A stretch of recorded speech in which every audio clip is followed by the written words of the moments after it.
The Mahabharata talks about three types of nitis. Nitis are principles. First type of niti is known as BRAHASPATINITI. Yudhishthira Maharaj followed BRAHASPATINITI very meticulously. BRAHASPATINITI says, no matter what, you always follow the path of dharma. That means no matter what, you always do good only. Even if others do bad, no problem, you do good. And Duryodhan was taught by Shakuni to follow the second type of niti, which is known as Kanika Niti. Kanika Niti says, hook or crook, get your work done. Now in front of Kanika Niti, how can BRAHASPATINITI survive? So the Pandavas are going through so many crises, one after another, because they are dealing with a totally different type of niti. That is the time Krishna came into their life and introduced a third type of niti in their life, which is known as Shukra Niti. Shukra Niti says, if your enemy follows the path of dharma, you follow it. If the enemy breaks the path of dharma, you also break. So the moment the Pandavas started following the Shukra Niti that Krishna taught them, their life became peaceful and Duryodhana started having problems. Consciously or unconsciously, all of us follow Shukra Niti in our life with people around us. If people behave good with us, we behave good with them. If people behave bad with us, we behave bad with them. And therefore, human beings are not good nor bad.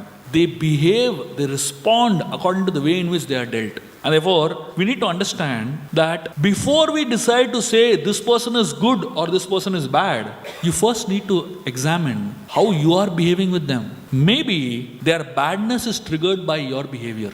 That's why you'll find some people extremely good with others. But when it comes to you, they are so horrible. And you wonder, what's wrong? Why is this person behaving so badly with me? Because with everybody else, he seems to be having good relationships, right? There was once a man who went to a jewelry shop. And in the jewelry shop, he found a small jewel. There were many other jewels which were shining, very costly jewels. And there was one particular jewel which was very pale.